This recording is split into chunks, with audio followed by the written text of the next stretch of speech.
You can't listen now where it's on satellite radio. You have to subscribe Yes. to listen to the radio. Like, the only way to listen to music without being a credible American citizen with a credit card belonging to a corporation, the only way you can fucking whistle. That's about the only way.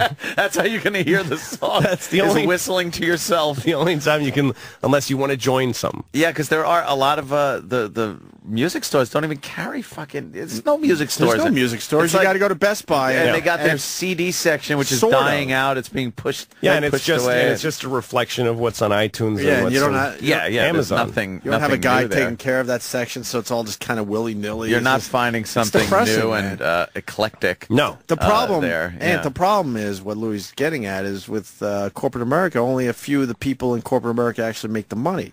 Then everyone else is just slaves to that fucking corporation. And they're not even American. I mean, it's all offshore. All the companies are unaccountable, and they're offshore. And most of them are foreign-owned anyway. Yeah. Go with the Tower Records. Each Tower Records probably was easily 10 mom-and-pop record stores. Yep.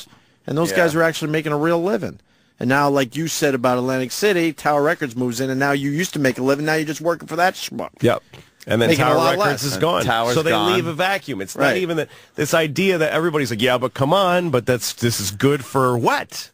The convenience is nice. It's like a locust benefiting. They just come in, eat it all, and then they're gone, and nothing's left. And I know, but still, it's if we didn't do that, you wouldn't have the thing that wouldn't have the polio vaccine. The cars run worse than they did in the 70s.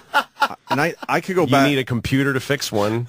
Yeah, you can't work on your car. No. That's true too. You cannot pop the hood on your fucking car and work on it. Fool around a little bit. I remember if your car stalled, you would ease over to the shoulder and you lift the hood. Yeah, and you fuck look, around with it. And you'd be like, all right, I know enough about the distributor. I think this is something. I think maybe. Let's see if that's tight. Yeah, I think tighten this a little bit. My points jiggle this touching. cord. Right. Yes. I'm gonna gap it with a matchbook cover. That'll get me home. do that. That'll get me home. It'll run a little fucked up, but that'll get me home.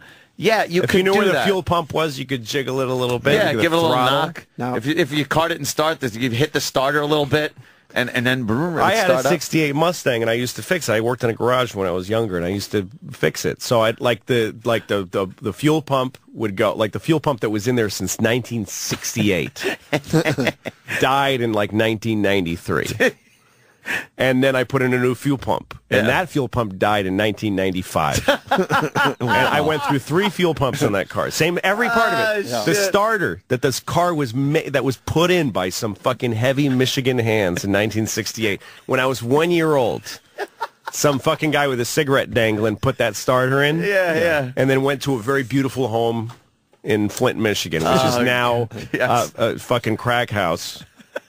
He's been dead for years. His white picket fence. His wife was waiting for him to come home. And then finally that starter that he fucking personally tightened every part of finally just went, I can't do it anymore, and died in 1994. Yeah. And then I took it out, and it was heavy, and it was beautiful. It was like a piece of art. And then I put it in with this, I put in this thing I got at a parts store. And I asked them, I said, give me the best starter that available. And they gave me this starter, and the metal it was made out of is some weird composite. You could see Coke can pieces in it. And I put it in weigh anything, and I stuck it in, and it lasted 6 months. Yeah. And it just, bang, just came apart.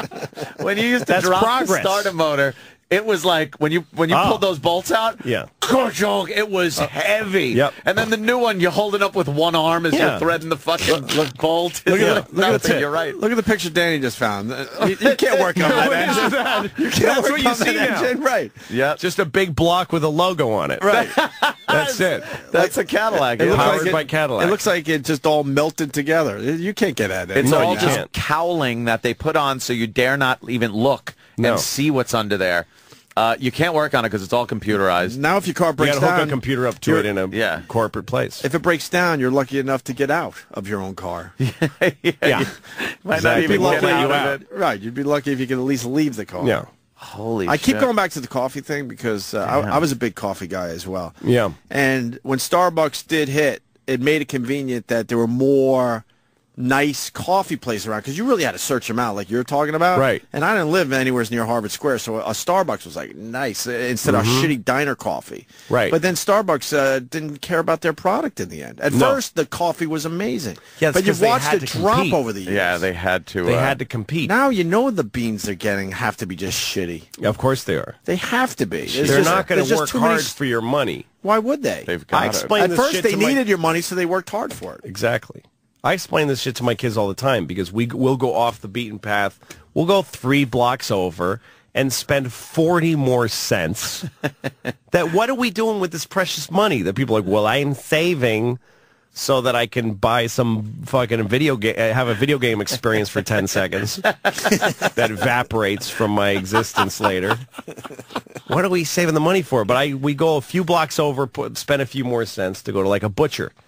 Yeah. Instead of going to, that Price Chopper, we go to a fucking New York City butcher. Yeah.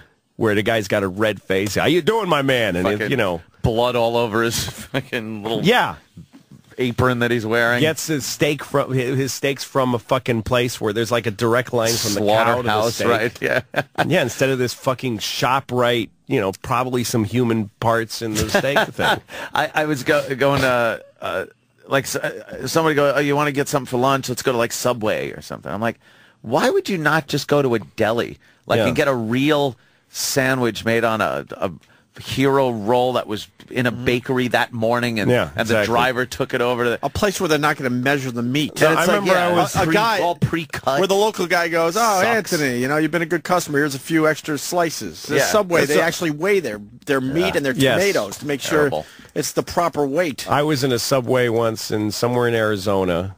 And I was driving across the country, and I stopped. And it was a Subway inside of a fucking Sunoco station. You know what I mean? Yeah. Oh, and boy. there was the fucking kid working there. Was this depressed-looking kid that he cut his own hair like there was chunks.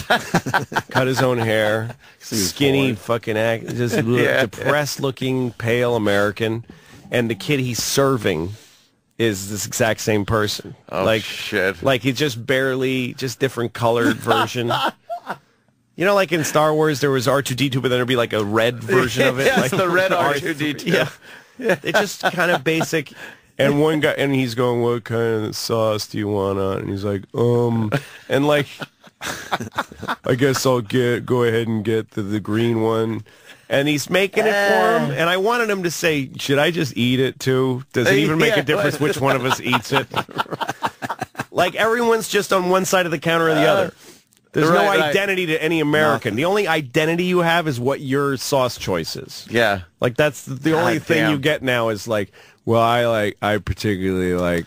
You do make this grim kind of image of I don't see this going to a good place. No, it's not, man. No, it's not. No, it's not. The only good thing that could happen is that it all falls. That it just all collapses. It all dies, and everyone has to look around them and go, "What could I piece together and sell recycle for my friends?" A little bit, maybe post-apocalyptic lifestyle would be terrific. Yeah, we got a timing issue, so we're going to take a break because we got Rummy calling right at 8:30. Oh boy, what happened?